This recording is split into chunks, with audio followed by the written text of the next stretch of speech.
நாம் மாத்திரம் சொல்ல முடியும். அது மனவாட்டி மாத்திரமே. மனவாட்டி மாத்திரமே அந்த ஒருவரும் சேரக்கூடாத ஒளியில் கடந்து செல்ல முடியும். இந்த கடைசி நாட்களில் தேவன் எவரை முன்குறித்திருக்கிறாரோ அவர்கள்தான் அந்த இடத்துக்கு செல்ல முடியும். எல்லாரும் சபைக்கு வரலாம். வேதத்திலே ஒரு வசனம் உண்டு, பரிசுத்த ஸ்தலத்திலே போக்கும் வரவும் உள்ளவர்கள் என்று. பரிசுத்த ஸ்தலத்திலே போக்குவரவு. பிரசங்கின்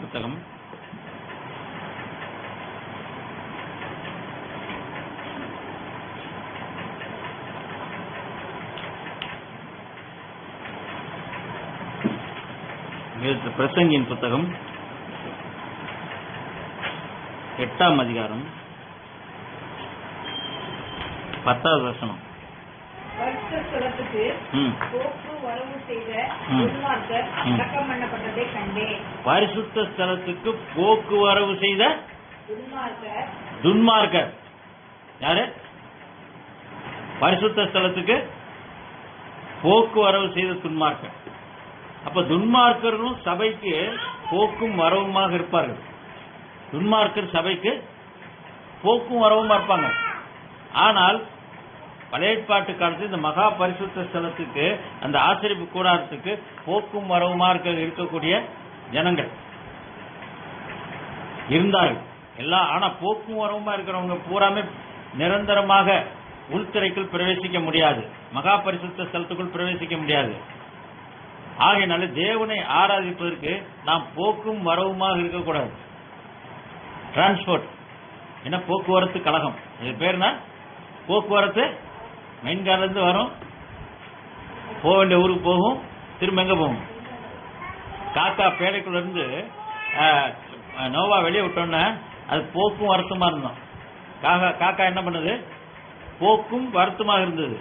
ஆனால் புறாவுக்கு வேலையை விட்டு வெளியே பறக்க விட்டோன்னு அது போகிறதுக்கு இடம் இல்லை, அது போய் தங்குறதுக்கு இடம் இல்லை. அது மேல சுத்திக்கிட்டே இருந்து வேலையில தான் வந்து அமர்ந்தது. ஆனா காக்காவுக்கு தங்குறதுக்கு இடம் இருந்தது. அது என்ன இடம்? காக்கா தங்குறதுக்கு என்ன இடம் இருந்தது? என்ன மாம்சம்? அழுகி போன பிணம். அழுகி போன பிணம். அழுகி போன பிணம் அது ஸ்தாபன ஆகாரத்துக்கு அடையாளமா இருக்கிறது, ஸ்தாபன உபதேசத்துக்கு அடையாளமா இருக்கிறது. நேற்றைய ஆகாரம் பழைய சோறு. பழைய சோறு ஒரு நாள் சாப்பிடலாம், அதுக்கு முந்தின நாள் சாப்பிட்டா என்ன ஆகும்? நேற்றைய சோறு நீ தண்ணி ஊற்றி மறுநாள் சாப்பிடலாம், அதுக்கடுத்த நாள் நொசு நொசு நுர வச்சு போயிடும், கெட்டு போயிடும். அந்த கெட்டு போன ஆகாரம், கெட்டு போன ஆகாரத்தை காகம் புசிக்கும். காகம் புசிக்கும். ஆகையினால்தான் நோவா பேழை விட்டு வெளியே அனுப்பணும்னு உலகம் போல தண்ணீர் தான் நிறைந்திருந்தாலும் அங்கங்கே பிணங்கள் மிதந்து கொண்டிருந்தது. உலகத்தில் அத்தனை கோடி ஜனங்கள் எல்லாமே பிணங்கள் மிதந்து கொண்டிருந்தது. மிதந்து கொண்டிருந்தது மாத்திரமல்ல, அந்த பிணமானது அந்த கடல் தண்ணி எல்லாம் ஒன்னா கலந்ததுனால அந்த தண்ணீரானது கெட்டு போகாம உப்பு தண்ணீரே ஊறுகாய் மாதிரி மிதக்குது. ஊறுகாய் என்ன பண்ணுவோம்? ஊறுகாய் எலுமிச்சம்பழம் கெட்டு போகுமா? உப்பு சாரமற்றது மண்ணில் கொட்டுறதுதான் உதவும். நீங்கள் பூமிக்கு உப்பா இருக்கிறீர்கள். உப்பு எந்த பொருளையும் கெட்டு போக வைக்காது, தானும் கெட்டு போகாது, அடுத்ததையும் கெட்டு போக விடாது. உப்புக்கு அந்த வல்லமை உண்டு. நீங்கள் பூமிக்கு உப்பா இருக்கிறீர்கள் என்று வேதம் சொல்லுகிறது. பூமிக்கு உப்பா இருக்கிற நீங்களும் கெட்டு போக கூடாது, உங்களை சார்ந்தவர்களையும் கெட்டு போக விடக்கூடாது. நம்முடைய சொந்தக்காரங்க, உற்றாருடன், அக்கம் பக்கத்தில் உள்ளவங்கெல்லாம் நம்முடைய சாட்சியை பார்த்து, நம்முடைய நடக்கை பார்த்து அவர்கள் ரட்சிப்புக்குள் வர வேண்டும் ஒழிய நாம் அவர்கள் வழியில் போகக்கூடாது. அப்ப நீங்க பூமிக்கு உப்பா இல்லைன்னு அர்த்தம். பூமிக்கு உப்பா இல்லைன்னு அர்த்தம். உப்பா இருந்தா என்ன பண்ணும்? உப்புல மாங்காயை போட்டாலும் கெட்டு போகாது, எலுமிச்சம்பழத்தை போட்டாலும் கெட்டு போகாது, எதை போட்டாலும் கெட்டு தேங்காய் வச்சிருந்தா கெட்டு போகாது. அநேக வீடுகளில் தேங்காவை வெட்டி உப்பு ஜாட்டில் போட்டு வச்சிருப்பாங்க. தெரிஞ்ச காய்கறி ஊறுகாய் போட்டு அதுவே 10 நாள் கெட்டு போகாததான் இருக்கு. ஏனென்று சொல்லியிருந்தால் உப்பு எதையும் கெட்டு போக செய்யாது. ஆகையினால் உங்களை உப்பாக இருக்கும்படி வேதம் சொல்லுகிறது. மலை பிரசங்கத்திலே தேவன் சொல்கிறார், நீங்கள் பூமிக்கு உப்பா இருக்கிறீர்கள், உலகத்திற்கு ஒளியா இருக்கிறீர்கள், உலகத்துக்கு வெளிச்சமா இருக்கிறீர்கள். மற்றவர்களுக்கு நீங்க வெளிச்சமா தான் இருக்க முடியும், மற்றவர்களுக்கு இருளாக இருக்கக்கூடாது. அதே போல மற்றவர்களை உங்களை பார்த்து மற்றவன் கெட்டு போகக்கூடாது, இடல் அடையக்கூடாது. உங்களை பார்த்து அவன் நல்வழியிலே நடக்க வேண்டும். ஆகினால் இந்த செய்தியிலே இந்த கடைசி நாட்களிலே தேவன் வடிகட்டு கொண்டிருக்கிறார். இங்க சபையில வடிகட்டுறது மாத்திரம் இல்ல, சபையவே நிறைய வடிகட்டிட்டு இருக்கிறார்.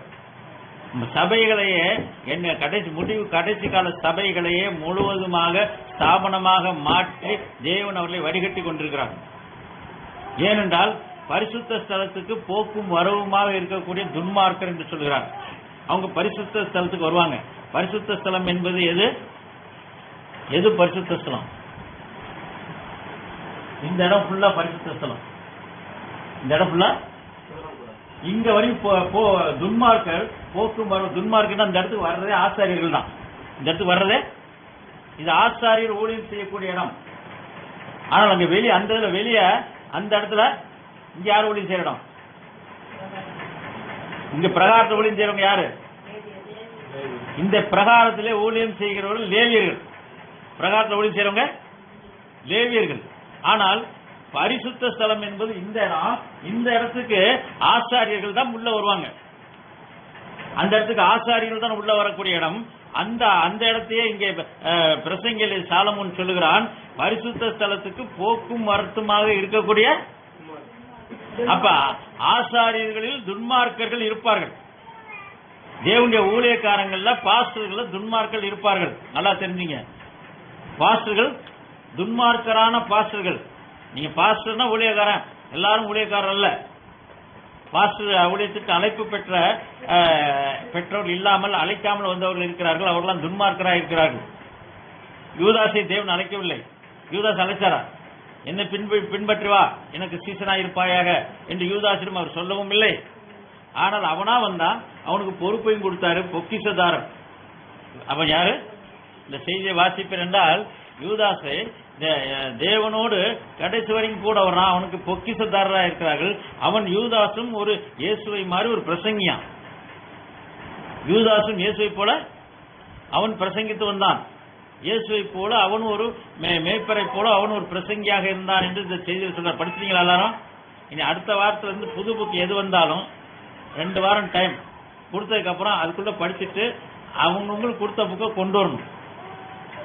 அவங்களுக்கு கொடுத்த புக்கை மறு வாரத்துக்கு கொண்டு வரணும். ஏனென்றால் அதிலிருந்து வாசிக்கிற வேலையில நீங்கள் வேதத்தை வாசிக்கிற வேலையில வேதத்தை எடுத்து நீங்கள் பார்ப்பது போல செய்தியை வாசிக்கிற வேலையில நீங்கள் எடுத்து பார்க்க வேண்டும். நீங்க உங்களுக்கு தேவன் வெளிப்படுத்த சில காரியங்கள் நீங்கள் அண்டர்லைன் பண்ணி வச்சதும் பிரசங்கம் பண்றதும் பொருந்துதா இல்ல உங்களுக்கு வேற மாதிரி தேவன் வெளிப்படுத்துகிறாரா என்று பார்க்க வேண்டும். ஏனென்றால் கடைசி நாட்களில் நிறைய பேர் என்ன நினைக்கிறாங்க, தீர்க்கதரிசிக்கு வெளிப்படுத்தினது போக வேற எதையுமே வெளிப்படுத்த மாட்டார் அப்படின்னு ஒரு கூட்ட சபை. நான் சொல்றது நல்லா கவனிக்கணும். தீர்க்கதரிசி பிரணாமுக்கு வெளிப்படுத்தினது போக எதையுமே தேவன் வெளிப்படுத்த மாட்டார் அப்படின்னு ஒரு கூட்ட சபை இருக்கு. ஒரு கூட்ட சபை தீர்க்கதரிசிக்கு மேலாக நிறைய காரியங்களை வெளிப்படுத்துவார் என்று சொல்லக்கூடிய சபைகளும் இருக்கு. ஆனால் தீர்க்கதரிசிக்கு எல்லாவற்றையும் தேவன் வெளிப்படுத்தி விட்டார். வெளிப்படுத்தி விட்டாரா இல்லையா? தீர்க்கதரிசி பிரணாமுக்கு எல்லாவற்றையும் தேவன் வேதத்தில் அனைத்து ரகசியங்களையும் வெளிப்படுத்தி விட்டாரா இல்லையா? வெளிப்படுத்தி விட்டார். ஆனால் அவர் வெளிப்படுத்தின காரியத்தை பவுலுக்கு வெளிப்படுத்தினாரா இல்லையா? பவுலுக்கும் வெளிப்படுத்தின அடையாளமாக பத்மு தீவிலே யோவானுக்கு வெளிப்படுத்தினார். ஆனால் அவர்கள் அடையாளத்தை பார்த்தார்கள். தீர்க்கதரிசி காலத்திலையும் ஓரளவு 90% அவர் ஒரிஜினல பார்த்துட்டாரு. ஆனால் எடுத்துக்கொள்ளப்படுதலுக்குள்ள காரியத்தை அவர் பார்க்கவில்லை. அவர் எடுத்துக்கொள்ளப்படுதலே வரக்கூடிய அந்த விசுவாச கூட்டத்திலே அவர் வரக்கூடியவர் அல்ல. அவர் லவோதிக்கேய சபை காலத்து கூட்டத்தோடு வரக்கூடியவர். 7 சபை காலத்திலே அவர் 7ஆம் சபையின் காலத்திலே வரக்கூடிய மரித்து அடக்கம் பண்ணப்பட்டு உயிர் செல்லக்கூடிய பரிசுத்தவானுடைய லிஸ்ட்ல சேர்ந்தவர். உடம்பு சரியில்லை,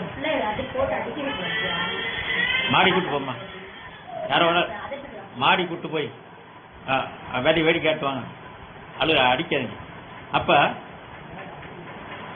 தீர்க்கதரிசிக்கு எல்லாத்தையும் வெளிப்படுத்தி விட்டாரா? சரி, வெளிப்படுத்தின எல்லா வார்த்தையும் அவர் பிரசங்கித்து விட்டாரா? இல்ல அவர் பிரசங்கம் பண்ண எல்லா வார்த்தையும் உங்களுக்கு வந்துருச்சா? ஆங்கிலத்தில் 1100 மேல இருக்கு. ஆனா நமக்கு வந்த புக் எவ்வளவு? 400. இன்னும் நிறைய காரியங்கள் இங்க ஆங்கிலத்திலே பேசப்பட்டிருக்கும், ஆனால் நமக்கு தெரியாது. எல்லா புக்கும் வந்தாதான் மனவாட்டி வர முடியும் அப்படிங்கறதும் இல்ல. அதே டயத்துல எல்லா புக்கும் படிச்சாதான் நீங்க போக முடியுங்கிறது இல்ல. ஆனால் எழுத படிக்க தெரியாதவர்களும் தேவன் ராஜ்யத்துக்கு வர முடியும், மனவாட்டியாக இருக்க முடியும். தேவன் வெளிப்படுத்தக்கூடியவர். தேவன் ஒரு வார்த்தையினாலே சமாரியா ஸ்திரீக்கு வெளிப்படுத்தினார். சமாரியா ஸ்திரீக்கு ஒரு வார்த்தை தான். அந்த ஒரு வார்த்தையின் மூலம் அவர் மேசியா என்று அடையாளம் கண்டு கொண்டார். ஆனால் வேதபாரர்கள் வேதத்தை கரைத்து குடித்து முழு வேதத்தை அறிந்தவர்கள் அதை அறிந்து கொள்ள முடியவில்லை. அதே போல தேவன் செய்தியிலிருந்து ஒரு குறிப்பிட்ட சிறு காரியத்தை வெளிப்படுத்தி முழு ரகசியத்தையும் வெளிப்படுத்த உங்களுக்கு முடியும். அதே வேளையில தீர்க்கதரிசிக்கும் மறைத்த சில காரியங்களும் இருக்கும். ஏனென்றால் எலியாவுக்கு எல்லாத்தையும் தேவன் எலியாவுக்கோ எலிசாவுக்கோ எல்லாத்தையும் தேவன் வெளிப்படுத்தவில்லை. தேவன் சில காரியங்களை மறைத்து விட்டார் என்று சொல்கிறார். யார்? சூனேமியாருடைய மகா இறந்த உடனே, பையன் இறந்த உடனே அவனுக்கு எலிசாவுக்கு தெரியுமா தெரியாதா? எடுங்க 1 ராஜாக்கள் எடுங்க, 2 ராஜாக்கள், 2 ராஜாக்களின் புத்தகம்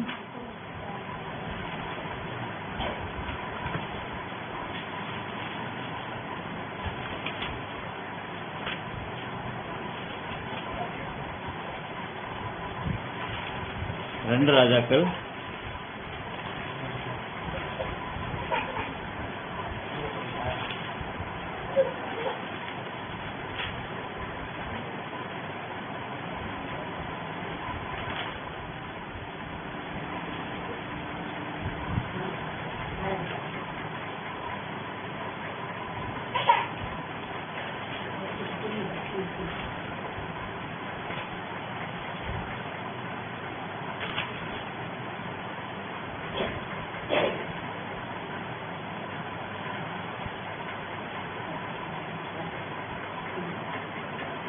8ஆம் அதிகாரம்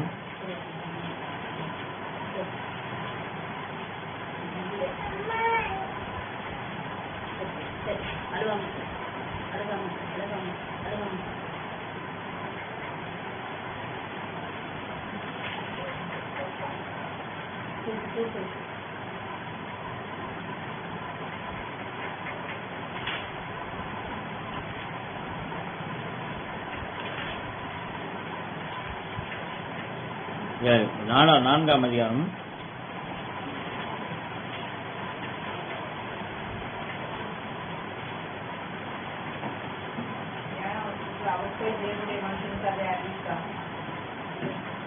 4ஆம் அதிகாரம்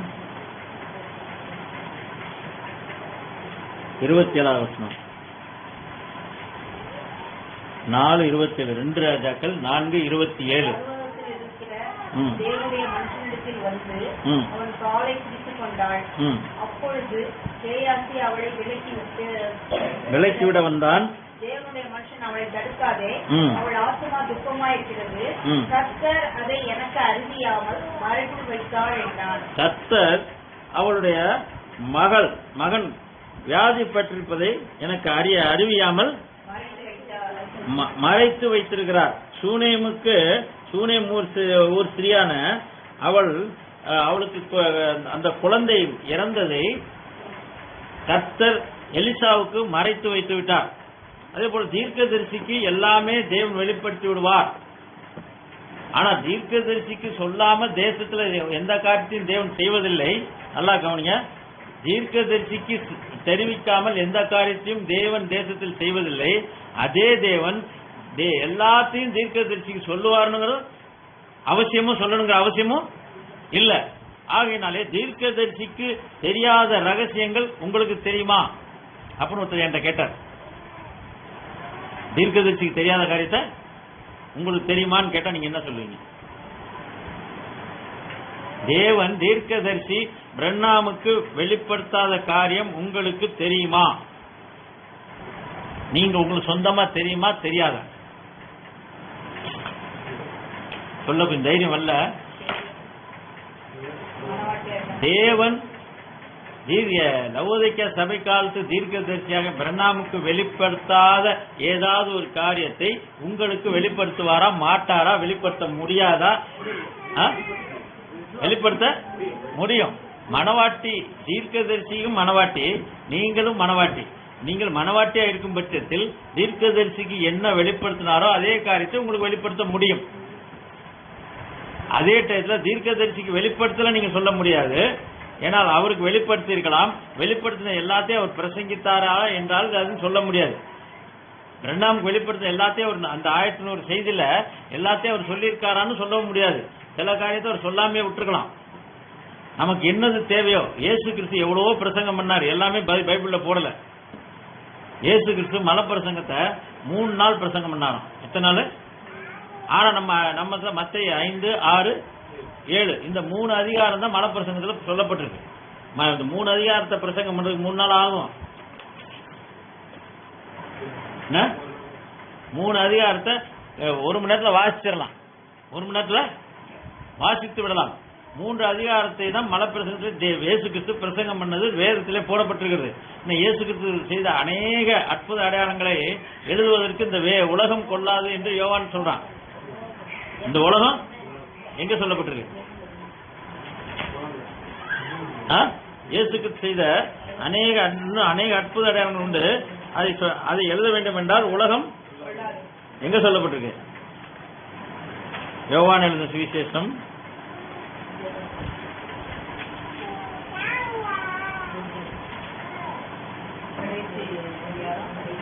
கடைசி அதிகாரம் கடைசி வசனம் வாசிங்க.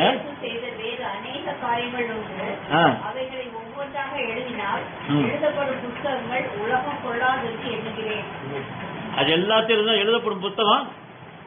இந்த புத்தகத்தை பைபிளை நீங்க தூக்கிட்டு போற அளவுக்கு தேவன் எழுதி வச்சிருக்கிறார். அவர் செஞ்ச எல்லாத்தையும் எழுதுனா என்ன பண்ணும்? உலகமே கொள்ளாது. இன்னும் நிறைய காரியத்துல நீங்க சபைக்கு வரும்போது பைபிள் கொண்டு வர முடியாது. இல்லைன்னா பைபிள் ஒரு லாரியில கொண்டு வரணும். ஒரு பைபிளை அப்ப ஒரு பைபிளை சுமந்து கொண்டு வருவதற்கு உலகம் கொள்ளாது. அதே போல இயேசு பிரசங்கித்த உபதேசங்கள் நிறைய இருக்கு. நீதிமொழி மொத்தம் எத்தனை பிரசங்க நிறைய இருக்கு. சாலமோன் பேசினது நீதிமொழி, பிரசங்கி, உன்னத பாட்டு, இவ்வளவுதான். ஆனா சாலமோன் பிரசங்க மொத்தம் எத்தனை தெரியுமா? சாலமோன் பிரசங்கித்த மொத்த நீதிமொழிகள், சாலமோன் பிரசங்கித்த மொத்த நீதிமொழிகள் எவ்வளவு தெரியுமா? 3000 நீதிமொழிகள் இருக்கு. ஆனா நம்முடைய வேதத்துல சொல்லப்பட்டது எவ்வளவு? 1108 தான் சொல்லப்பட்டிருக்கு. வேதத்திலே சாலமோனுடைய நீதிமொழிகள் 3000 நீதிமொழிகள் இருக்கு. திருக்குறள் எத்தனை திருக்குறள் இருக்கு?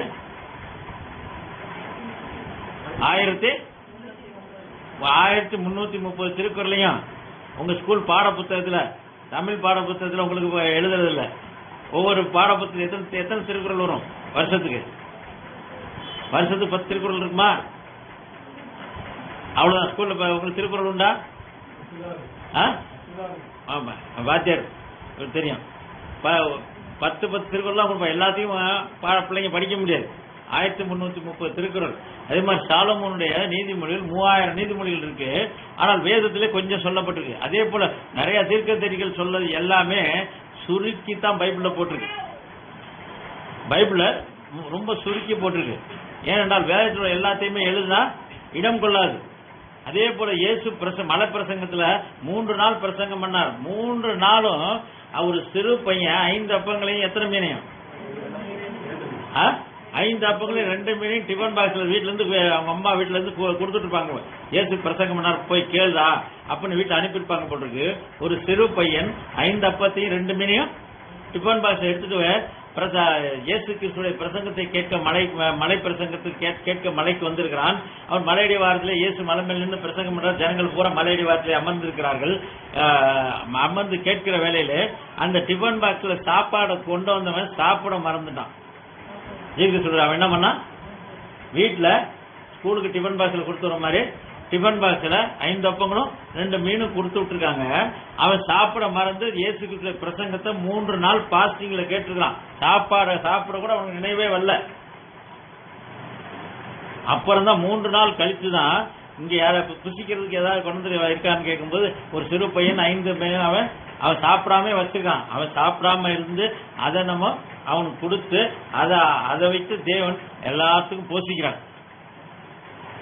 ஆனா இன்னைக்கு நமக்கு சபைக்கு கொஞ்ச நேரம் சாப்பிடாம இருக்க முடியல.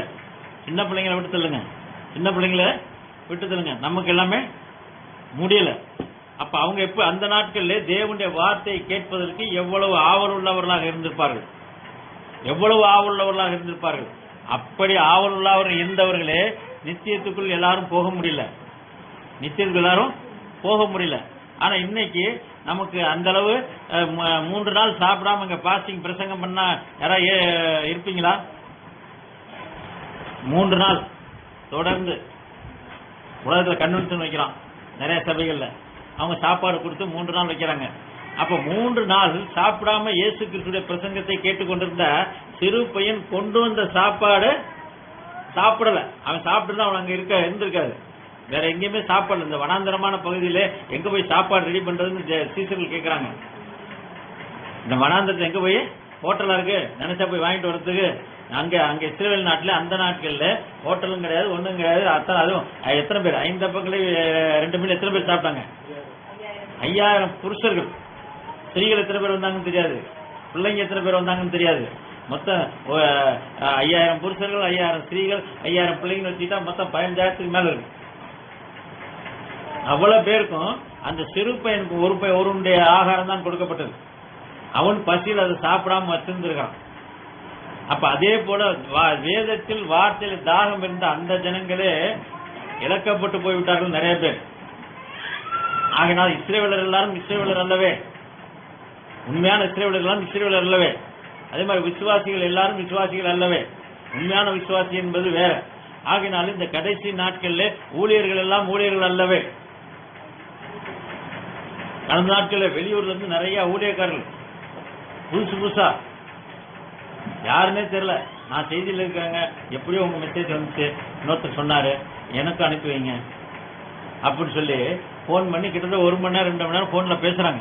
தாகம் யாருக்கு? செய்தியில் உள்ளவங்களுக்கே இவ்வளவு ரகசியங்கள் இருக்கிறதா என்று ஆச்சரியப்படுகிற அளவுக்கு தேவன் வேதத்திலே ரகசியத்தை, தீர்க்கதரிசி செய்தியில ரகசியத்தை வச்சிருக்கிறார். அந்த உன்னதமான காரியம் ரகசியம் மனவாட்டிக்கு மாத்திரமே. ஆகையினால எல்லாருக்கும் இது புரியாது, இது அந்நிய பாஷை, இது 3ஆம் இழுப்பு பப்ளிக்கா பிரசங்கிக்கக்கூடிய காரியம் அல்ல. எல்லாருக்கும் போனாலும் எல்லாரும் இதை ஏற்றுக்கொள்ள முடியாது. எல்லாரும் இதை அசட்டை பண்ணக்கூடிய நிறைய பேர் இருப்பாங்க. கிட்டத்தட்ட நிறைய பேருக்கு வாட்ஸ்அப்ல செய்தி போனாலும் பாதி பேர் பார்த்துட்டு டைம் இல்லாம டெலீட் பண்ணுவாங்க. இல்லைன்னா பாதி பேர் என்ன பண்ணுவாங்க, இது இப்ப இது யாரு, இது ராபின்சனா, அப்ப கேட்க கூடாது அப்படின்னு டெலிட் பண்றாலும் இருக்கும். அவர் இதை கேட்க கூடாது என்று டெலிட் பண்றாரு. இன்னும் அநேகர் நாங்க தீர்க்கதரிசி செய்தியை தவிர வேற யாரும் கேட்க மாட்டோம். எப்படி? தீர்க்கதரிசி பிரணாம் பிரசங்கித்ததை தவிர வேற எதையும் நாங்கள் கேட்க மாட்டோம் என்ற ஒரு மாம்சீக வைராக்கியம், மாம்சீக வைராக்கியம். தீர்க்கதரிசி செய்தியும் கேட்க மாட்டாங்க, எந்த சபைக்கும் போக மாட்டாங்க. அவர்களுக்கும் இந்த செய்தியில பதில் கொடுத்திருக்கிறார். சில எந்த சபைக்கும் போகாமல் பரிசுத்த ஆவியானவர் எங்களிடத்தில் உண்டென்றும் பரிசுத்த ஆவியானவர் போதிக்கிறது எங்களுக்கு போதும், எங்களுக்கு தீர்க்கதரிசி செய்தி புக்கு எங்கிட்ட எல்லா புக்கும் இருக்கு, ஆகார திரட்சி இருக்குன்னு உண்மையான சோதோம்குமாரோடைய பாவத்தை எசேக்கியேல் 16ல பார்த்தோம். அவருடைய ஆகார திரட்சி இருக்கிறது என்று ஒரு மேட்டிமை, நிர்விசாரம், சாங்கோபாங்கம் என்று சொல்ல வாசித்தோம் இல்லையா? இந்த செய்தி எங்ககிட்ட இருக்குங்கிறதே ஒரு மேட்டிமையை கொண்டு வந்து இதை படிக்கிறது இல்லை, ஆனா என்கிட்ட எல்லா செய்தியும் இருக்குங்க, நான் எல்லாம் படிச்சிருக்கிறேன் என்று பிசாசானவன் அவர்களை வஞ்சிக்கக்கூடிய கொடிதான காலமா இருக்கிறது. ஆகையினாலதான் இந்த செய்தியில சொல்றாரு, எல்லாமே பரிசுத்த ஆவியானவர் உங்களை போதிக்கிறாரு இல்லை என்று சொல்லவில்லை. ஆனால் அதே பரிசுத்த ஆவியானவர் உங்க இருதயத்திலிருந்து போதிக்கக்கூடிய அதே பரிசுத்த ஆவியானவர் தான் சபைக்கு மனவாட்டி ஊழியத்திற்கு 5 வகை ஊழியத்தை வைத்திருக்கிறார். அந்த ஊழியத்திற்கு அதே பரிசுத்த ஆவியானவர் ஏன் நியமிக்க வேண்டும், ஊழியத்தை ஏன் வைக்க வேண்டும்? சபை கூடுதல், உண்மையான சபை கூடுதல் என்றால் என்ன? எங்க நாமத்தினாலே கூடியிருப்பீர்களோ அங்கே நான் இருப்பேன்னு சொன்னாரு. அதே வேளையில எந்த ஸ்தாபனமோ டினாமினேஷனோ எடுத்துக்கொள்ளப்படுதலே போக முடியாது. எந்த கவர்மெண்ட் முத்திரை பெற்ற அரசாங்க அங்கீகாரம் பெற்ற ட்ரஸ்ட் போன்றவைகளை கவர்மெண்ட் அப்ரூவ்டு சபையாக இருக்குமானால் அது அந்தி கிறிஸ்துவின் அப்ரூவ்டு சபை, கவர்மெண்ட் அப்ரூவ்டு சபை. கடைசி காலத்திலே மோடி அரசாங்கம் மாத்திரம் உலகம் பூராமே சபை நடத்த வேண்டும் என்றால் அதுக்கு லைசன்ஸ் வாங்கணும். ஒரு பிசினஸ் பண்றதா இருந்தா அதுக்கு ஜிஎஸ்டி நம்பர் வாங்கணும். எல்லா மனுஷனும் பேன் கார்டு நம்பர் வாங்கணும். எல்லா மனுஷனும் இப்ப பேன் கார்டு நம்பர் இல்லாம யாருமே வருமானம் இருக்கு இல்ல அதை பத்தி கவலை. ஒரு காலத்துல யார் இன்கம் டேக்ஸ் கட்டுற அளவுக்கு வருமானம் இருக்கோ அவங்க தான் பேன் கார்டு நம்பர் வாங்கணும். இப்ப என்ன தெரியுமா, பிச்சைக்காரனா இருந்தாலும் பேன் கார்டு நம்பர் வேணும். பிச்சைக்காரனா இருந்தாலும் பேன் கார்டு நம்பர் வேணும். பிச்சைக்காரனா இருந்தாலும் ஆதார் கார்டு நம்பர் வேணும். Aadhaar card PAN card number இல்லைன்னா பிச்சைக்காரனே பிச்சை எடுக்க முடியாது. கடைசி நாட்கள்ல அவன் பிச்சைக்காரன் பிச்சை எடுத்த காசை அந்த ஒரு முறை மதுரையில ஒரு பஸ் ஸ்டாண்ட்ல, மதுரை பஸ் ஸ்டாண்ட்ல என்ன ஒரு பிச்சைக்காரன் ரொம்ப காலமா அந்த ஏரியாவில் பிச்சை எடுத்துட்டு இருந்தானா. அவன் பிச்சை எடுத்திருந்த அந்த பிச்சைக்காரன் ஒரு நாள் பஸ் ஸ்டாண்ட்லயே மறித்து விட்டான். பஸ் ஸ்டாண்ட்ல பெஞ்சில் சாஞ்சி மறித்து போயிட்டான். அவன் வச்சிருந்த அழுக்கு சாக்கு, மிக அழுக்கான பையன், அந்த பையன் அவன் தலைக்கு மாட்டில் வச்சிருந்து இறந்துட்டான். பையன் அங்க கீழே கிடக்குது. அவன் பாடிய எடுத்து அடக்கம் பண்ண முனிசிபாலிட்டி வந்து எடுத்துட்டு போயிடுச்சு. அந்த போலீஸ்காரன் என்ன பண்ணிருக்கான், அந்த அழுக்கான பை இருக்கு இல்லையா, அந்த பையை பார்ப்பதற்கு அருவருப்பாக இருந்திருக்கிறது. அவன் அந்த போலீஸ் அந்த குச்சி இருக்குல்ல, அந்த குச்சி வச்சு அந்த பைய அப்படி குப்பை தொட்டில தள்ளி விடுறதுக்கு அப்படி தூக்கி தள்ளி விட்டானா. உள்ள இருந்து பணம் கட்டுக்கட்டா கொண்டு போடுறோம். உள்ள இருந்து பணம் அந்த அவன் வச்சிருந்த பையில பணம் பிச்சை எடுத்து சேர்த்து வச்சிருந்து கிட்டத்தட்ட எத்தனையோ 40,000 50,000 உள்ள இருந்தான். எப்ப நான் சொன்னது ஒரு 10-20 வருஷத்துக்கு முன்னாடி அவ்வளவு பணம் இருந்தான். அந்த பணத்தை அவன் பேங்க்ல போட முடியாது. அப்ப அதே போல நிறைய பேர் பிச்சைக்காரனா இருந்தாலும் சேர்த்து வச்சு லட்சமா சேர்த்து வச்சாலும் அவன் பேங்க்ல போறதுக்கு பேன் கார்டு நம்பர் வேணும். அவன் பேங்க்ல இதான் அந்தி கிறிஸ்து முத்திரை. PAN card number, Aadhaar card எல்லாமே, உங்க ஓட்டர் ஐடி, உங்க செல்போன் நம்பர் எல்லாம் ஒரே கார்டா கொண்டாந்து ரேஷன் கார்டு எல்லாம் ஸ்மார்ட் கார்டு பல மாநிலங்களை கொடுத்து கொண்டிருக்கிறார்கள். ஒரு கார்டை போட்டா உங்க ஜாதகம் பூரா வந்துடும். நீங்க எவ்வளவு தங்கம் வச்சிருக்கீங்க, எவ்வளவு நகை வாங்கினீங்களாம் சரி, வாங்காட்டாலும் சரி, உங்ககிட்ட இருக்கிற அனைத்துமே வந்துவிடும். அப்ப இந்த அந்தி கிறிஸ்து முத்திரை போடப்பட்டு விட்டது. அதே போல ஒரு பிசினஸ் பண்ணணும்னா ஜிஎஸ்டி நம்பர் வாங்கணும். கவர்மெண்ட் செல் டாக்ஸ், சென்ட்ரல் டாக்ஸுக்கெல்லாம் ஜிஎஸ்டி நம்பர் வாங்கணும். உண்டா இல்லையா? உங்க கம்பெனி நம்பர் உண்டு இல்லையா? நீங்க ஒரு பில்லு போட்டாலும் இவருக்கு போய் பில்லு போட்டாலும் நெட்ல ஏறிடும். உடனே நெட் பேங்கிங் தானே, நெட்லான எல்லா பில்லும் நெட்ல ஏறிடும். அப்ப ஒரு வரவு செலவு கணக்கு கம்பெனி இன்கம் டாக்ஸ் எந்த இதுவுமே ஏமாற்ற முடியாது. அதே போல எல்லா மனிதனுடைய இதுவும். அப்ப இதே போல் சபை நடத்துகிறவர்களுக்கு ட்ரஸ்ட் ஃபார்ம் பண்ணணும். சபை நடத்தும் ட்ரஸ்ட் இது பண்ணணும். வருமான வரி கணக்கு காட்டணும். அப்ப இதெல்லாம் அந்தி கிறிஸ்துவ முத்திரைக்கு போயிடும். பரிசுத்த ஆவியானவருடைய நடத்துதல் கிடையாது. பரிசுத்த ஆவியானவர் நடத்துவதற்கு இயேசு கிறிஸ்துனா ராயனுக்குரியது, ராயனுக்கும் தேவனுக்குரியதை தேவனுக்கு செலுத்துங்க, வேண்டான்னு சொல்லல. அப்ப வரிகளையும் வீட்டு வரி, நிலத்து வரி, அந்த வரி, இந்த வரி, எல்லா வரியும் கவர்மெண்ட் நிர்ணயிக்கிறது என்றால் மேலான அதிகாரம் எல்லாம் பரத்திலிருந்து வருகிறது. ஆனால் இந்த அதிகாரிக்கு அதிகாரத்தை கொடுக்கிறவர் நம்முடைய தேவன். அதிகாரிகளுக்கெல்லாம் அதிகாரத்தை கொடுப்பது நம்முடைய தேவனிடத்திலிருந்து வருதான். அதிகாரிகள் பரத்துல உலக பிரகாரம் அதிகாரிகளாக இருந்தாலும் அவர்களுக்கு அதிகாரத்தை அளிப்பது தேவன் தான். பிசாசுக்கு அதிகாரத்தை கொடுப்பதும் தேவன் தான். பிசாசை அனுமதிப்பதும் தேவன் தான். அப்ப தேவனுடைய அனுமதி இல்லாமல் இந்த உலகத்தில் எதுவும் நடக்கிறது இல்ல. அதே போல தீர்க்கதரிசிக்கு தேவன் வெளிப்படுத்தாமல் எதையும் இந்த உலகத்தில் செய்வதில்லை. ஆனால் உலகத்துக்குரிய காரியங்களுக்கு தீர்க்கதரிசி வெளிப்படுத்துகிறார். ஆனால் பரம காரியங்களுக்கு எல்லாவற்றையும் தேவன் தீர்க்கதரிசிக்கு வெளிப்படுத்த வேண்டிய என்ற அவசியம் அவருக்கு இல்லை. தேவன் எல்லாத்தையும் வெளிப்படுத்த வேண்டிய அவசியம் அவருக்கு எது தேவையோ அது உங்களுக்கு வெளிப்படுத்துவார். அதே போல தீர்க்கதரிசி செய்தி புக்கை படிக்காமலேயே தீர்க்கதரிசிக்கு வெளிப்படுத்த அதே வெளிப்பாடை உங்களுக்கு தேவன் கொடுக்க முடியும். படிப்பறிவு இல்லாதவங்க, எழுத படிக்க தெரியாதவங்க, கண்ணு தெரியாதவங்க, காது கேட்காதவங்களுக்கும் தேவன் வெளிப்படுத்த முடியும். முடியாது என்று அல்ல. ஆனால் இந்த கடைசி நாட்களிலே வரக்கூடிய ரகசியமானது தேவன் தீர்க்கதரிசிக்கு செய்திக்குள்ளிருந்தும் செய்திக்குள் உள்ள செய்தி. அதே போல அந்த தீர்க்கதரிசி செய்தி தமிழ்ல வராட்டாலும் ஆங்கிலத்தில் இருக்கக்கூடிய செய்தியில் உள்ள காரியத்தை உங்களுக்கு முன்கூட்டியே வெளிப்படுத்த தேவனால் முடியும்.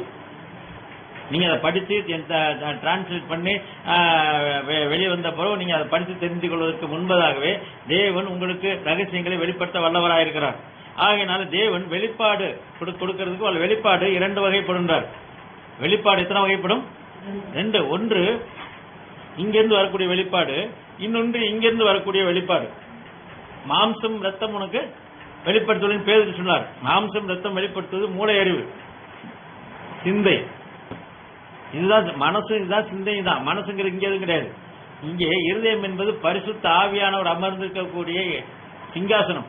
இங்க இருதயத்திலே பரிசுத்த ஆவியானவர் வெளிப்படுத்துதான். மாம்சம் ரத்தம் உனக்கு வெளிப்படுத்தவில்லை, பரலோகத்திலே பிதாவாயின் ஆவியானவர் உனக்கு வெளிப்படுத்த. பரிசுத்த ஆவியானவர் இருதயத்திலிருந்து உங்களுக்கு வேதத்தின் ரகசியங்களை வெளிப்படுத்துவார்.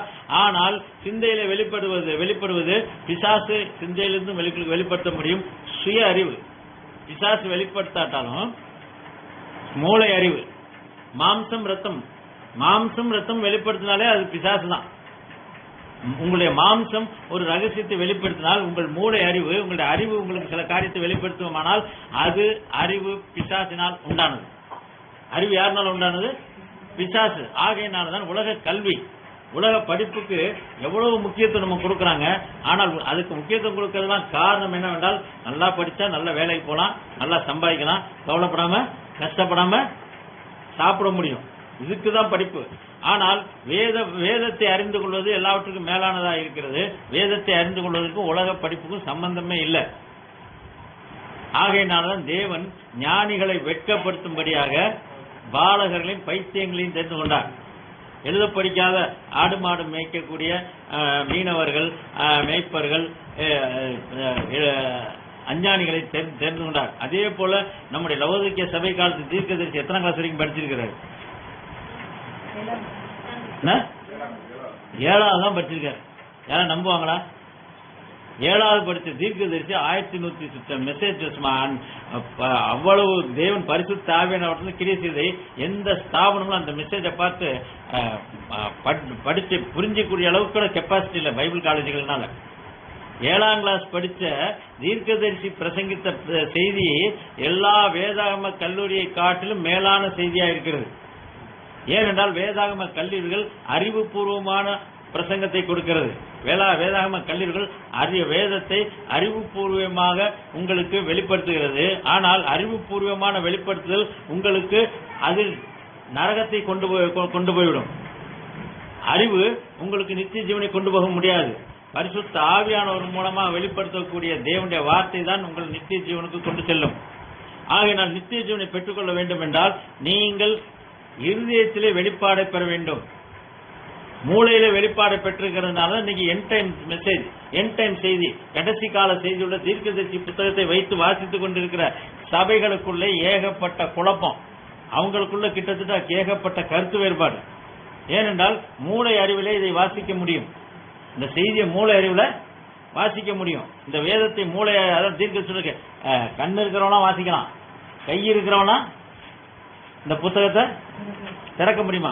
இந்த புக்கு மூடி இருக்கிற புத்தகத்தை திறக்கிறதுக்கு என்ன வேணும்? கை வேணும். கை இல்லாம 2 கை இல்லைன்னா புக்கை திறக்க முடியுமா? திறக்க முடியாது. கண்ணு இருந்தாலும் போதாது. கண்ணு வேணும், கையும் வேணும். கை புத்தகத்தை திறக்க முடியும், கண்ணு பார்க்க முடியும். ஆனா இது ரெண்டும் மாம்ச கண்ணும் மாம்ச கையும் இருந்து மாம்ச பிரகாரண காரியத்தை அதுல வெளிப்படுத்தி கொடுக்க முடியும். பரிசுத்த ஆவியானவர் இருதயத்திலிருந்து இந்த ரகசியத்தை வெளிப்படுத்தி கொடுக்க வேண்டும். ஆகையினால இது இந்த புத்தகத்தை திறந்து கொடுப்பது என்றால் கையினால் திறந்து கொடுப்பதல்ல. இந்த புத்தகத்தில் உள்ள வெளிப்பாட்டை, இந்த புத்தகத்தில் தேவன் தீர்க்கதரிசி மூலமாக கொடுத்த செய்தியை திறந்து கொடுக்க வேண்டும். தீர்க்கதரிசிக்கு என்ன வெளிப்படுத்தினாரோ அதே வெளிப்பாடை நீங்களும் பெற்றிருக்க வேண்டும். அப்ப புத்தகத்தை திறந்து கொடுப்பதுதான் வெளிப்படுத்தின விசேஷத்துல அந்த 7 முத்திரைகளை திறந்து கொடுத்தார்.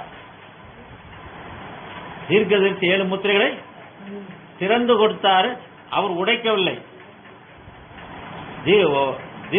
புத்தகத்தை முத்திரை போட்டவர் தான் உடைக்கணும். புத்தகத்தை யார் முத்திரை போட்டது? தேவன் முத்திரை போட்டார். தேவன் உடைத்தார். தேவன் உடைத்ததை பரிசுத்த ஆவியானவர் தீர்க்கதரிசி மூலமாக திறந்து கொடுத்தார். புத்தகத்தில் உள்ள ரகசியங்களை உங்களுக்கு திறந்து கொடுத்தார். அவர் திறந்து கொடுத்தது முடிஞ்சு போச்சு. இப்ப நீங்க கை இருந்தா திறந்து 7 முத்திரை புத்தகத்தை நீங்க வாசிக்கலாம் அப்ப நீங்க நினைச்சிடாதீங்க. கண் இருந்தா படிச்சிடலாம் நினைச்சிடாதீங்க. பரிசுத்த ஆவியானவர் இருந்தாதான் நீங்க திறக்க முடியும். உங்களுக்கு தேவன் திறந்து கொடுக்க முடியும். அது ஆழத்தை ஆழம் நோக்கி கூப்பிடுதல். பரிசுத்த ஆவியானவர் தீர்க்கதரிசிக்குள்ள ஆழமாக இருக்கிறார். அதே பரிசுத்த ஆவியானவர் உங்களுடைய இருதயத்திலே வந்து தங்கி இருப்பார். அவர் திறந்து கொடுக்கணும். அப்பதான் தீர்க்கதரிசியுடைய செய்தி உங்களுக்குள்ள புரியும். இல்ல நீங்க மூல அறிவுல இது திறந்து படிக்கலாம். ஆகையினால ஏன் இந்த ஒரே செய்தி தானே, ஒரே பைபிள் தானே, இத்தனை டினாமினேஷன் இருக்கு உலகத்துல, ஏகப்பட்ட சபைகள் பைபிள் வச்சிருக்கு. சரி, தீர்க்கதரிசி செய்தி, லவோதிக்கேயா தீர்க்கதரிசியுடைய பிரண்ணாமுடைய செய்தியில ஏன் இத்தனை குழப்பங்கள், ஏன் இத்தனை பிரிவினைகள், ஏன் இத்தனை திருச்சியிலேயே இருக்கிற அத்தனை சமயம் அத்தனை விதமா இருக்கு. திருச்சியில சென்னையில கிட்டத்தட்ட 50 சபை இருக்கு.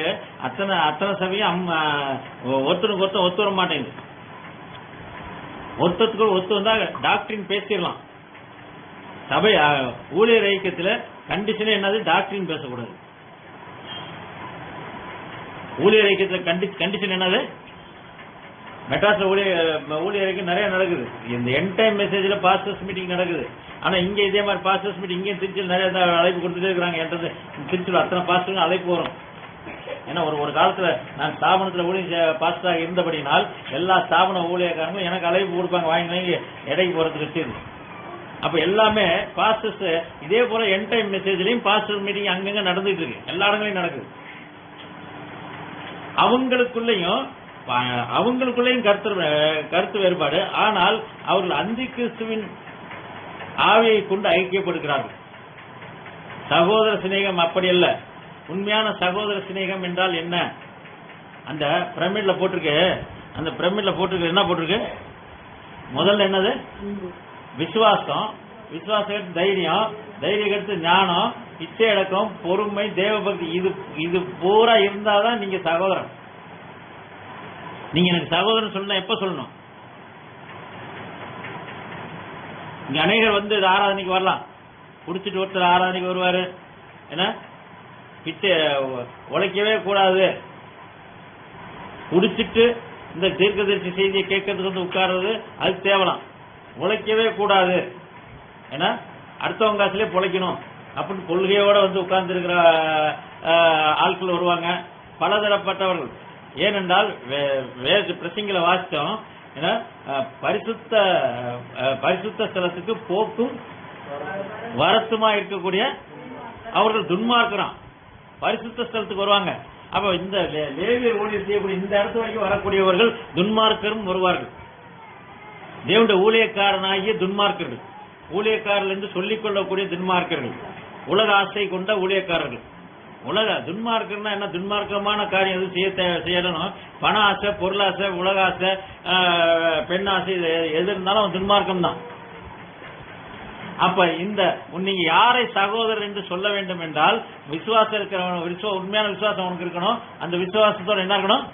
தைரியம் இருக்கணும். தைரியத்தோட ஞானம் இருக்கணும். ஞானம் இருக்கத்தோட இச்சை அடக்கம், பொறுமை, தேவபக்தி. இந்த 6 காரியமும் இருக்கிற ஒரு நபரிடத்தில் தான் நீங்கள் சகோதர சிநேகத்தை வைக்க முடியும். இந்த 6 காரியமும் இருக்கக்கூடிய ஒரு நபர்கிட்ட தான் பிரதர் அப்படின்னு கை கொடுக்க முடியும். இப்ப 6 சிலது இல்ல, சிலது சில பேத்துக்கு இல்லன்னா அது வரைக்கும் அவர் சகோதரங்கிறது வந்து மாம்ச சகோதரன் வேணா சொல்லிக்கலாம். உங்க கூட பிறந்த அண்ணன் தம்பி இருப்பாங்க, கூட பிறந்த உங்க தாயின் வீட்டில பிறந்தவர்களும் சகோதரர்கள் தான். நான் சொல்லக்கூடிய ஆவிக்குரிய சகோதரரை பத்தி பேசுகிறேன். மாம்ச பிரகாரம் சகோதரர் ஒருத்தர் என்ன சொன்னாரு, தன் சகோதரனுக்கு குறைச்சல் என்று கண்டு அவனுக்கு உதவி செய்யாதவன் தேவனுடைய பிள்ளை இல்லைன்னு சொல்லக்கூடிய காரியத்தை வச்சு, என் மாம்ச பிராரமே கூட பிறந்தவன் தான் சகோதரன், அவனுக்கு உதவி செய்யறதான் உண்மையான உதவி என்று அல்ல. அவன் சகோதரனே அல்ல. மாம்சீக சகோதரனை குறித்து தேவன் பேசவில்லை. ஏனென்றால் இயேசு கிறிஸ்து வந்து உங்க தாயும் சகோதரன் வந்திருக்காங்கன்னு சொல்லுகிற வேலை அவர் என்ன சொன்னார்? எவன் என்னோட வார்த்தையை கை கொள்கிறானோ அவனுக்கு தாயும் சகோதரன். அப்ப இயேசு கிறிஸ்து மாம்சத்தில் உள்ள சகோதரனுடைய தனக்கு பிறந்த 4 சகோதரர் இருந்தாங்க. 4 சகோதரர்களையும் யார் வார்த்தைக்கு யார் கை கொள்ளுகிறார்களோ அவர்கள் தான் என்னுடைய சகோதரர் என்று சொன்னார். மாம்ச பிரதான சகோதரர் 4 பேர்ல 2 பேர் தேவனுடைய வார்த்தையை கை கொள்ளுவர்களாக இருந்தார்கள். யார் யார் தெரியுமா? 2 பேர். யாக்கோபும் வேதத்தை யாக்கோபு நிருபம். யாக்கோபு யார்? அவன் யாக்கோபு செபதேயின் குமார யாக்கோபு வேற, ஜேம்ஸ் யாக்கோபு இவர் இயேசு கிறிஸ்துடைய யூதா. யாரு? வேதத்தை எழுதின யூதா என்பவர் யார்?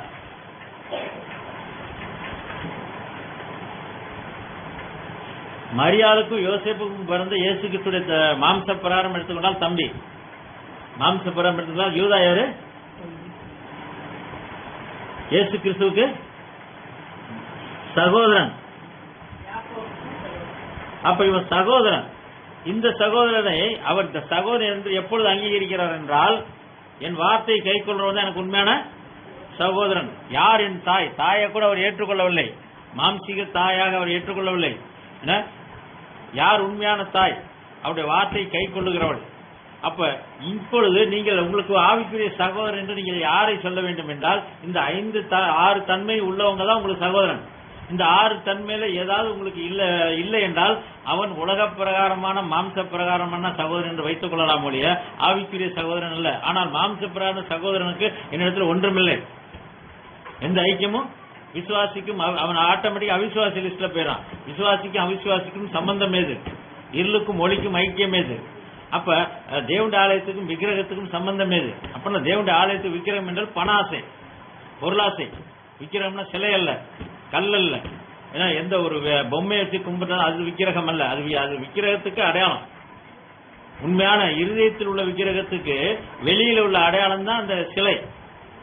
சிலை வழிபாடு இருதயத்திலே உள்ள பொருளாசை என்பது அது ஒரு வழிபாடு.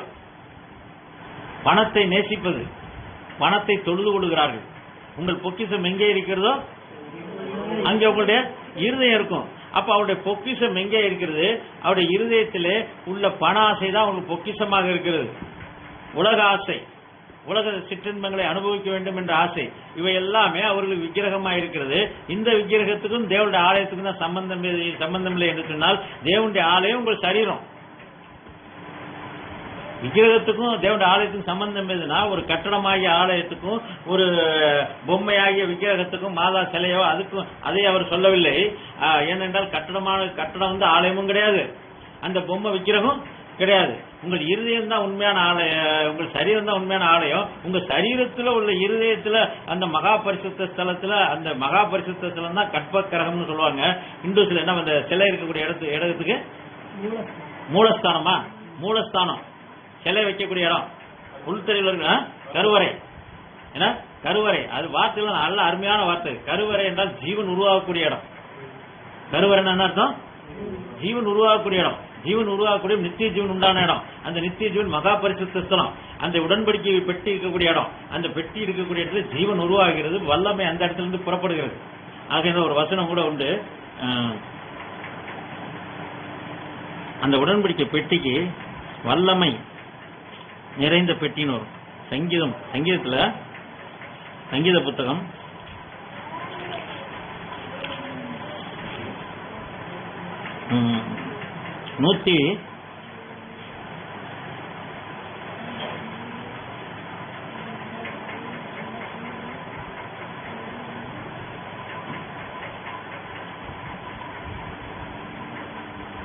132 13-14 வாசிட்டு அப்புறம் வரும்.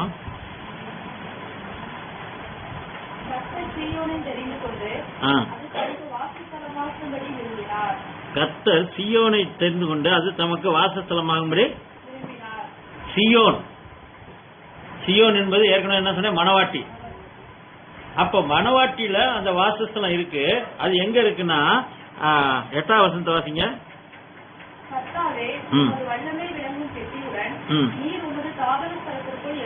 கர்த்தாவே உமது வல்லமை விளங்கும் பெட்டியுடன்.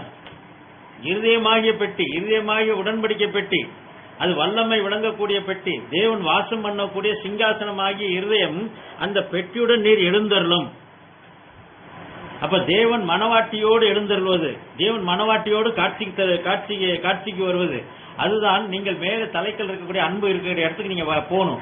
கீழே உள்ள இந்த 7 படிக்கட்டுல இருந்து உள்ள 7 சபை காலத்து மணவாட்டிகளும் அங்க மேல இருக்கிற தலைக்கல் இருக்கக்கூடிய தலைக்கல்லுக்குள்ள போகணும். அதான் வல்லமை விளங்கும் பெட்டி இருக்கக்கூடிய இடம். மகா பரிசுத்தத்துல உடன்படிக்கை பெட்டி இருக்கக்கூடிய இடம், அங்கே வல்லமை விளங்கும். அப்ப இங்க இருக்கிற எல்லாருமே எங்க போகணும்? இந்த இடத்துல உள்ள 7 சபை காலத்து மணவாட்டி இந்த வல்லமை விளங்கக்கூடிய இந்த பெட்டிக்குள் நீங்கள் போக வேண்டிய, இதுதான் எடுத்துக்கொள்ளப்படுது. நீங்க பெட்டிக்குள்ள வரணும், தலைக்கல் இருக்கிற இடத்துக்கு நீங்க வரணும். அப்ப அதுதான் இங்க சங்கீதத்தில் சொல்லப்பட்டிருக்கு, அவன் மேல இருந்து வாசிக்கிறேன். அவன் தன் கர்த்தருக்கு ஒரு இடத்தை யாக்கோபின் 2ஆம் வசனம் 132 132 சங்கீதமே மனவாட்டுக்குரிய சங்கீதம். அந்த சங்கீதத்து மேல எழுதிங்க. இந்த சங்கீதம் யாருக்குரியது? மனவாட்டிக்குரிய சங்கீதம். அந்த மனவாட்டுக்குரிய கர்த்தாவே தாவீதையும் அவனுடைய சகல உபத்திரவத்தையும் நினைத்தருளும். அவன் நான் கர்த்தருக்கு ஒரு இடத்தையும்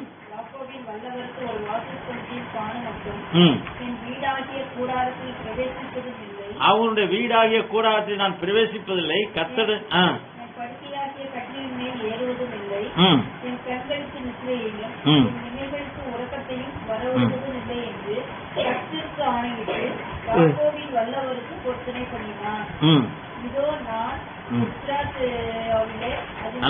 இதோ நான் எப்ராத்தாவிலே அதன் செய்தியை கேட்டு. எப்ராத்தானா என்ன? எப்ராத்தானா என்ன? பெத்லஹேமுட பழைய தேவன் பிறந்த பெத்லஹேமுடைய பழைய அந்த ஊருக்கு பழைய பேர் என்னது? பெத்லஹேமுக்கு பழைய பேர் எப்ராத்தா. இயேசு கிறிஸ்து பிறந்த பெத்லஹேம் என்ற ஊருக்கு பழைய பேர் என்னது? எப்ராத்தான் பேர் அந்த ஊருக்கு. ஆகையினால எப்ராத்தா என்ற எப்ராத்தாவில அதன் செய்தியை கேட்டு, அது உண்மையான அர்த்தம் பெத்லஹேமிலே அதன் செய்தியை கேட்டு. பெத்லஹேமிலே ஏனென்றால் தீர்க்கதரிசி சொல்றார், நாமெல்லாம் நமக்கெல்லாம் சொந்த ஊர் எது தெரியுமா? நமக்கெல்லாம் சொந்த ஊர் எது? பொன்மலைப்பட்டியா, திண்டுக்கல்லா, வளர்த்தாக்குடியா? உங்க சொந்த ஊர் எது?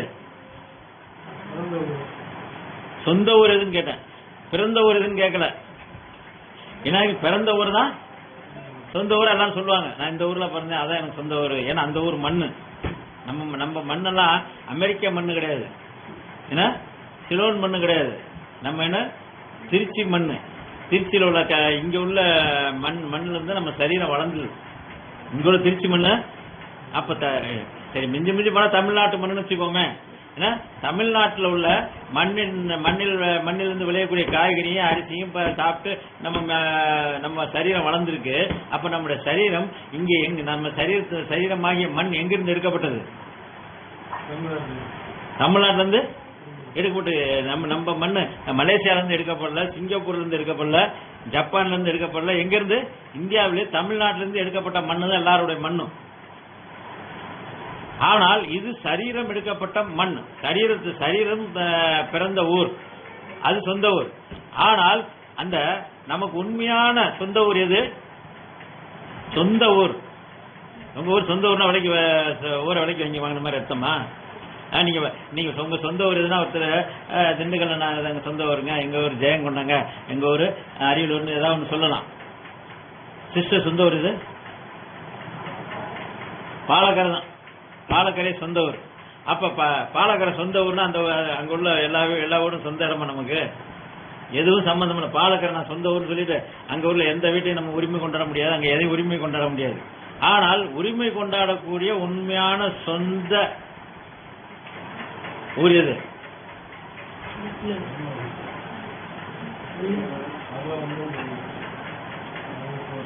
இயேசு கிறிஸ்துவுக்கு சொந்த ஊர் எது? இயேசு கிறிஸ்து எங்கே பிறந்தார்? நான் இயேசு கிறிஸ்து ஆவியை கேட்கல, ஆத்மாவை கேட்கல. இயேசு கிறிஸ்து மரியாளுடைய வயிற்றிலே அவர் சரீரம் வளர்ந்தது. அவரும் நம்மை போல் மனிதனாக பிறந்து பெத்லஹேம் பட்டணத்திலே அவரும் அவருடைய சரீரம் வளர்ந்தது. இன்னும் சொல்ல போனா நாசரேத்துல வளர்ந்தார். அவர் பிறந்ததுதான் பெத்லஹேம். ஆனால் ஆவிக்குரிய பெத்லஹேம் என்று சொன்னால் நாம் பிறந்தது அங்கதான். நம்ம இயேசு கிறிஸ்து சரீரத்தில் பிறந்தோம். நாம் எங்க பிறந்தோம்? இயேசு கிறிஸ்துடைய சரீரத்துக்குள் இருந்தோம். அப்ப இயேசு கிறிஸ்து எங்க பிறந்தாரோ அதுதான் என் பிறந்தவர். உங்க தாத்தாவுடைய பிறந்தவர் எங்க? இப்ப என்ன சில பேர் இங்க பிறந்திருப்பாங்க, அவங்களுக்கு 4 தலைமுறைக்கு முன்னாடி தாத்தா வேற ஊர்ல இருந்து பிறந்திருப்பாங்க, அவங்க வேற ஊர்ல இருந்திருப்பாங்க. அப்ப சில பேர் சொந்த ஊர்னு சொல்றது அவங்க தாத்தாவோட தாத்தா ஊர் எந்த ஊர் தான் உண்மையான சொந்த ஊர். நீங்க திருச்சியில வந்திருக்கலாம், திருச்சியில பிறந்திருக்கலாம், திருச்சியில வளர்ந்துருக்கலாம். ஆனா உங்க பூர்வீகம் எங்க இருந்திருக்கு அது தெரியுமா உங்களுக்கு? உங்களுக்கு தெரியாது. உங்க சிஸ்டர் நீங்க தெலுங்கு பேசுறீங்களா? அப்ப உங்க பூர்வீகம் ஆந்திரா.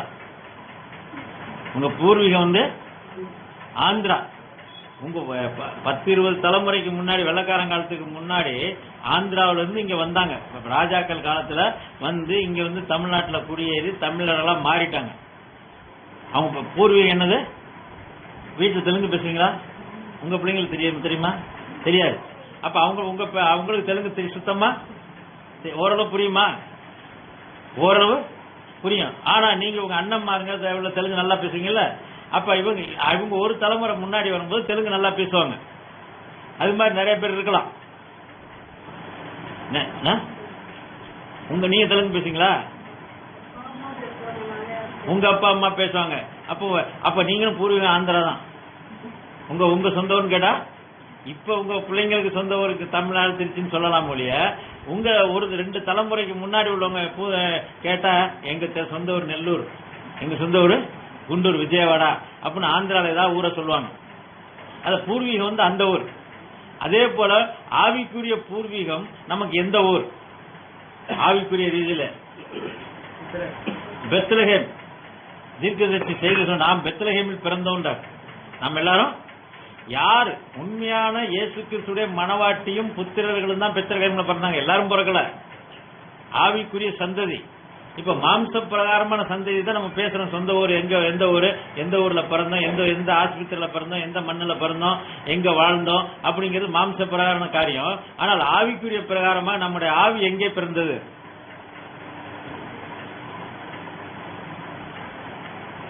நம்முடைய சரீரம் எங்க பிறந்தது பேசிட்டோம். நம்முடைய ஆவி பெத்லகேம்ல பிறந்தது. நம்முடைய ஆத்மா பெத்லகேம்ல பிறந்தது. புரியுதா உங்களுக்கு? ஆவி ஆத்மாவும் பிரசங்கிற ஒரு வசனம் உண்டு. எல்லா மனிதனுடைய ஆவியும் தேவனுக்கு வந்தது. அதனால் அது மேலே செல்லுகிறதா. மரித்தவர்களுடைய ஆவி மேலே செல்லுகிறது, மிருகத்தின் ஆவி கீழே செல்லுதான். மிருகத்தின் ஆவி கீழே செல்லு. பிரசங்கில் ஒரு வசனம் உண்டு. பிரசங்கியின் புத்தகம் மேலே செல்லும் மனிதனுடைய ஆவியும் கீழே செல்லும் மிருகத்தின் ஆவின்னு ஒரு வசனம் வரும். 3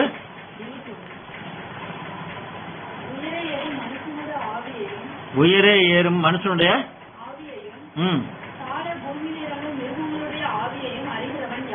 அப்ப மனிதனுடைய ஆவி உயரே செல்லுகிறது. எல்லா மனித ஆவியும் எங்கிருந்து வருது?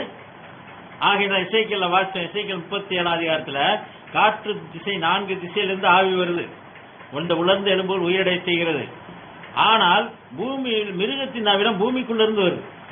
மிருகத்தின் ஆவிலாம் பூமிக்குள்ள இருந்து வருது. நாயோட ஆவி எல்லாமே, யானையோட ஆவி, பன்னியோட ஆவி எல்லாம் பூமியிலிருந்து வருகிறது. ஆனால் தேவனால் சிருஷ்டிக்கப்பட்ட ஆவி. பூமியே தேவன் சிருஷ்டித்தார். பூமி யார் சிருஷ்டித்தாரு? பூமியை படைத்தது யார்?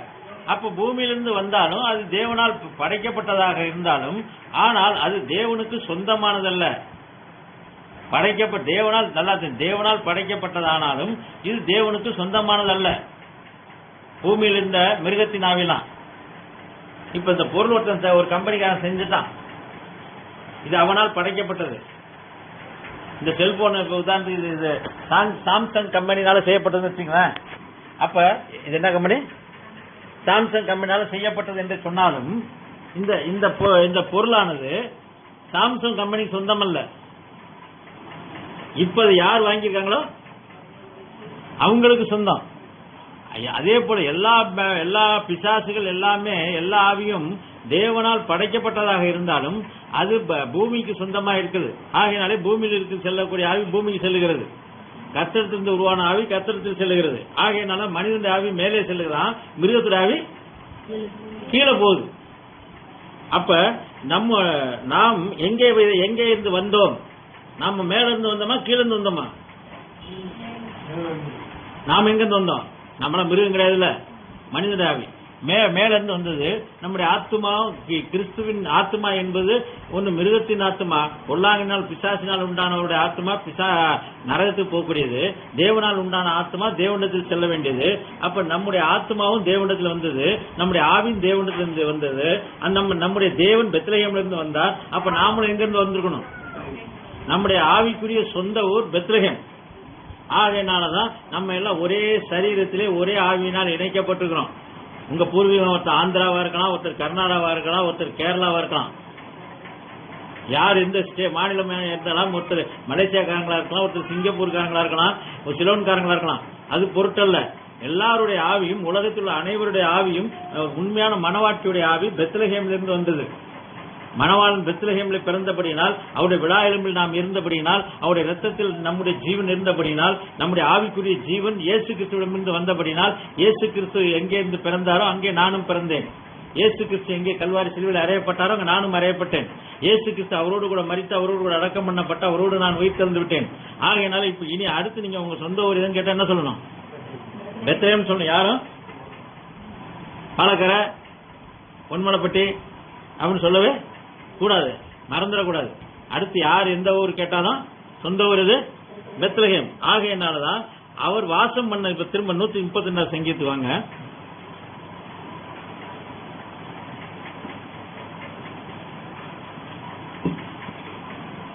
ஏழாவது வசனம், 6 வாசிங்க. இதோ எப்ராத்தாவிலே, எப்ராத்தா என்பது பெத்லஹேமுடைய பழைய நேம், பழைய பேர்.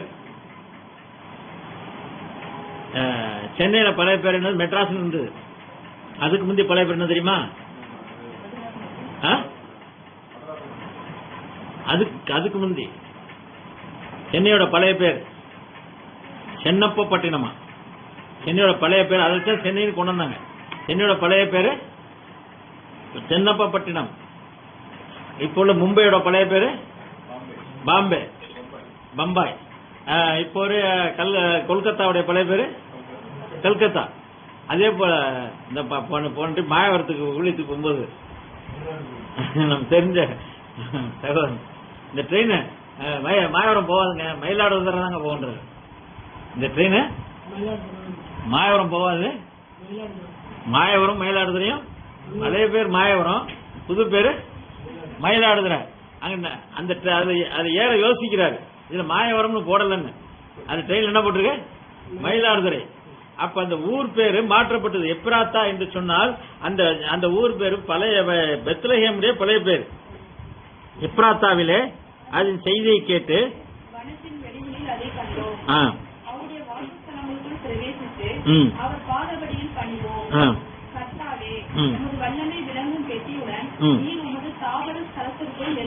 வல்லமை விளங்கும் பெட்டியுடனே நீர் உம்முடைய ஸ்தாபர ஸ்தலத்தில். அப்ப தேவன் வரணும்னா பெட்டி வரணும். தேவன் வரணும், என்ன வரணும்? இயேசு கிறிஸ்து வருக வருது வருக வருதுன்னு முட்டாள்தனமா வானத்தை பார்த்துக்கிட்டு இயேசு இறங்கி வருவாரு, இயேசு இறங்கி வருவாரு, இயேசு இறங்கி வருவார்னு இன்னைக்கு தீர்க்கதரிசி செய்தியில் உள்ளவர்களுடைய கண்கள் மறைக்கப்பட்டு போயிடுச்சு. வானத்துல இயேசு பறந்து வருவார், இந்த கண்ணால பார்ப்போம், இந்த உருவத்துல வருவார் அப்படின்னு ஒரு கூட்ட மக்கள் பிரண்ணாம் உருவத்துல வருவார் அப்படின்னு பிரண்ணாம் கும்புறவங்க, பிரண்ணாம் கிறிஸ்துக்காரங்களாம் இயேசு கிறிஸ்து எந்த உருவத்துல வருவாரா?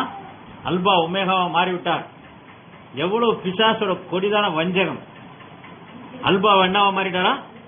உமேகாவாக மாறிவிட்டார் என்று சொல்லி இயேசு கிறிஸ்து பிரண்ணாமா மாறிட்டார், உயிர் தந்தன ஒரு பிரண்ணாமா மாறிட்டாரு அப்படின்னு சொல்லி பிரண்ணாமை தொழுது கொள்ளக்கூடிய ஒரு கூட்ட ஜனங்கள், வஞ்சிக்கப்பட்ட ஜனங்கள், இன்னும் சிலரை வஞ்சித்துக் கொண்டிருக்கிற ஜனங்கள், இன்னும் சிலரை வஞ்சித்துக் கொண்டிருக்கக்கூடிய ஜனங்கள்.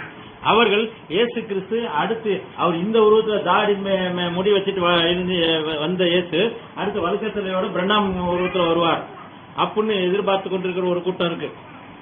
இன்னொரு கூட்டம் அதே பிரண்ணாம வாலிபனாக எப்படி இருந்தாரோ, 20 வயசுல பிரண்ணாம் எப்படி இருந்தாரோ அந்த ரூபத்தில் வருவார் என்று எதிர்பார்த்து கொண்டிருக்கிற ஒரு கூட்டம்.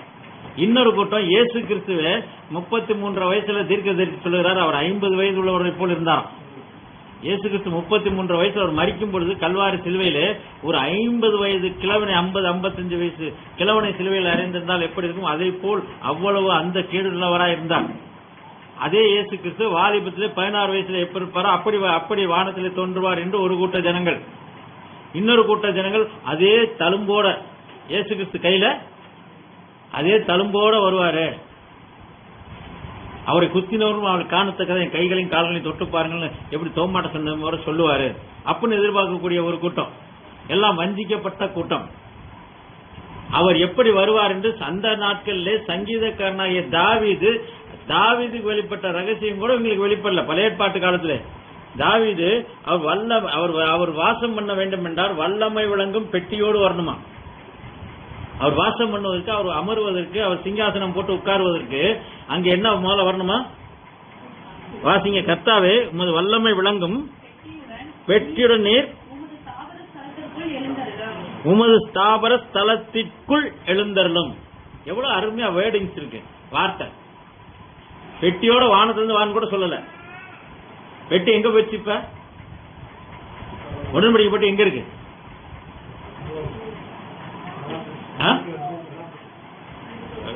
பைபிள் பிரகாரம் வசனத்தின் பிரகாரம் பெட்டி எங்க இருக்கு? வரணும் இப்படி காட்டுறீங்க. இது வரணும் எந்த அவஸ்தைக்காரன் காட்டுறது? அவன் வானத்தை நோக்கி கையை உயர்த்தி பழைய ஏற்பாட்டு பரிசுத்தவான்கள் வந்து எருசலேமை பார்த்து, எருசலேம் கிழக்கு திசையில் இருக்கிறது என்று சொல்லி எருசலேமை பார்த்து தானியேல் மேற்கு திசையில் இருக்கும்போது, இந்த கிழக்கில் இருக்கும்போது, பாபிலோன்ல இருக்கும்போது எருசலேமை பார்த்து தொழுது கொண்டான். ஜன்னலை திறந்து எருசலேம் பட்டணம் இருக்கக்கூடிய திசையை பார்த்து பழைய ஏற்பாட்டு பரிசுத்தவான்கள் எருசலேம் இருக்கக்கூடிய திசையை பார்த்து தொழுது கொண்டார்கள்.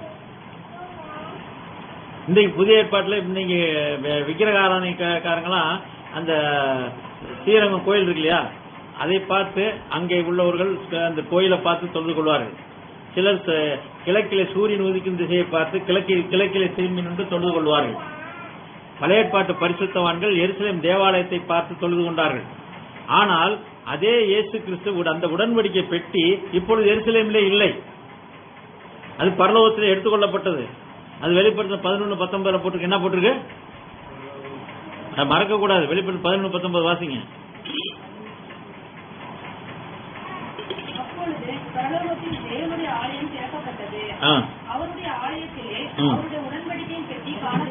தேவனுடைய ஆலயத்திலே அவருடைய உடன்படிக்கை பெட்டி காணப்பட்டது.